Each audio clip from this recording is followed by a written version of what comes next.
Hello, Poly Sci-Fi here to discuss women's rights or a need for legislation for women's rights. And this video we're going to focus on Utopia. What are we talking about with Utopia? We're looking at a near future change in the system and ideals of what a government is, certainly with the hopes of a global unified governance and a very small global unified governance with the ability to have layered and actually more complex government by continent, by country, by state, by province, whatever you might call it. And I'm really here to talk about abortion today. That's the main sticking point here. The thought is, who are you to tell a woman what she can or cannot do with her body? And of course the obvious immediate response is, well, it's not her body, it's a new life form that a man and a woman have created together. I hear that part of it.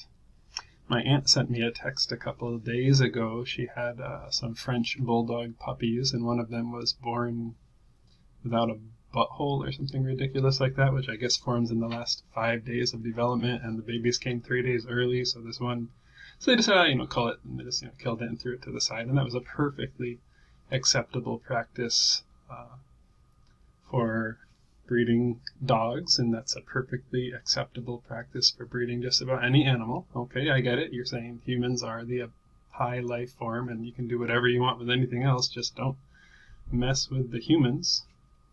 Okay, well, I say that a baby in the womb of a woman puts the woman's life at serious, I don't want to say serious jeopardy, but it is a massive undertaking for the woman to bear child, to carry child, and most certainly to raise the child, which used to be 18 years. Now I don't even know what it is. We keep our children babies for an incredibly long time, and there could be difficulty and hardship at any point in that. And how many times does a man just walk away? How often does that happen? Well, a lot. A lot of the time, not 50% probably, but some very relative percent. I just feel like even that puppy was even after the puppy was born, right? Just thrown to the side there, and I think that our respect for life and our desire for life and human life and to help and serve human life is amazing, and I think there are a lot of great groups and organizations and religions out there that are helping babies and humans live better and equal lives, and I think that's superb. But I think while the baby is with that woman, it's got to be her choice. That's her life, and I feel like when you tell a woman, no, it's not your choice, a lot of that is stemming from a long history of men controlling women and telling them what they need to do with their bodies, with their lives. It's this system of control, similar to the government trying to have too much influence on our lives. That woman is her own self, she's her own person, and she has a right to choose. Now, if you're part of a religion that has this very strong belief in life, and that it is life from the first day of conception or conceivement or heartbeat or whatever you want to call it, have faith in your own women of your own religion. Can you have faith in them? Do you have faith in your own women of your own religion to follow your ideals? And please don't try to tell me that you expect your religion's ideas and ideals to be presented to the entire world. It doesn't even have to be religion. Maybe just an independent person has an independent practice of respecting life on the level of, at the moment of conception, continuing to care for that life as though it is already her child's for the future, and that's perfectly fine. You can spend all the money you want, you can give out all the literature you want, you can share your ideas all you want, but when you try to force somebody else to have your idea, that's not okay.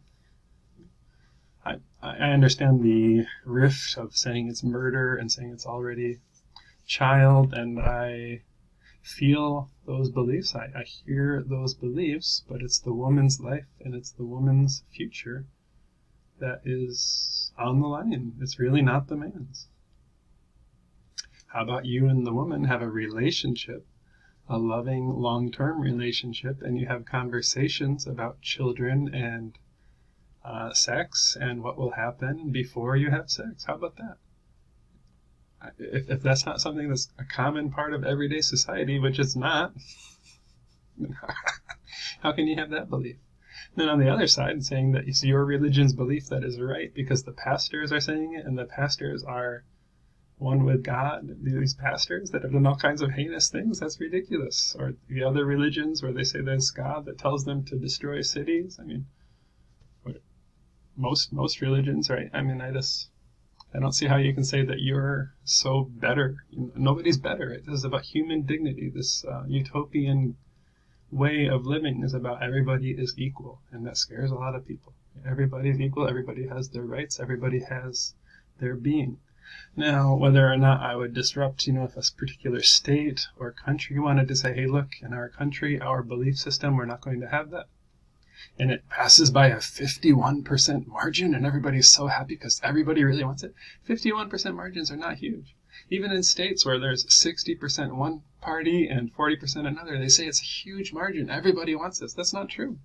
That's not everybody. I don't know, over time, right? Like maybe people would merge and change. Like maybe a particular country or state would become really close to 100% of one ideal, and they wanted to write up their own beliefs for that area. I think that's fine, if they want to do their own thing. And then when people say, hey, look, that's, manipulating women, that's not right, that's not dignant, and they leave, then they leave. And you don't trade with that area, you don't do business with that area, and that's the modern way of putting pressure on people and places, and I think that's great. I would welcome women who respect themselves and who believe in their hearts and believe in their own faith or religion or self-belief, belief in each other, that they're going to do the best they can do, the right decision for their life. I don't get this whole faith thing where you have all this faith, but you can't put faith in people. And what's that statement? If you can't experience heaven on earth, you're not going to get to heaven when you leave. Right? And the other thing, what was your belief? If an unborn child is killed, it will go straight to heaven? I mean, isn't that like a plus? Isn't that like amazing? Like you didn't even have to live through a single day of the struggle of life, and you went straight to heaven and forever. And then the other person who lived their whole life 100 years doing everything selflessly, and then the last day of their life they cursed God, and then they accidentally slipped and fell and died or something, and they go to hell for eternity. I mean, those are just bizarre beliefs, but those are the core beliefs of some of these religions out there. I mean, they're just absurd, right? They're not right and just and dignant and fair at all. And those are the kind of rules and views that they try to press on and force other people to live. So I believe that in Utopia we're going to have less rules and less, I don't know about protections. I feel like the protections are not needed if you have this dignity for other people, if you have this faith in other people. I feel like you don't necessarily need these overarching long list of rules of what you can do, because it should just be allowed. I mean, look at what women are already subjected to. All that they paint their face with this thick paint. And I understand the artistic point, like, wow, it's great to put on makeup every day, but there's this really strong implied, forced belief that they have to look a certain way to feel equality. And that's on you, that's not on me, because I'm not forcing anybody. I'm not putting on any makeup, right?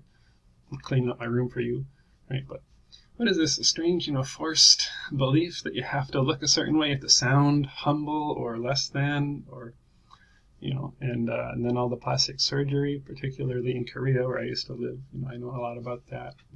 Or, everybody with dark skin wants to have light skin. All of a sudden the light skinned people want to be dark skin. Everybody wants to be something different, I'm just trying to create a society, or open up to a society where, you can be yourself and you can love yourself. And if you want to do something artistically, you want to express yourself, that's great. But if you're feeling this sociological, psychological demands and pressures that are constantly causing you to change your self-identity and your beliefs, I just don't feel like those things should be forced down from a government at the very least, and that your community should be open to embracing you for who you are. We could even go on to marriage and what that is, right? What's the whole point of getting married beyond the beauty of the union? Is all this tax-related stuff and all this government-related stuff And it's silly, right? Why would all those things have to be in place? That's like a driving force for a lot of people. And the prenuptial agreements, and we get into the lawsuits and the tax comes from the taxation, right? All this stuff is tied together. Why can't we just not have that kind of stuff? If people want to have a union, they can have a union, however that is, and it doesn't have to affect their tax life or all these other parts. It's just a union of two people who can talk about sex and what's going to happen, and believe in each other. That's my hope for Utopia. Share your thoughts below.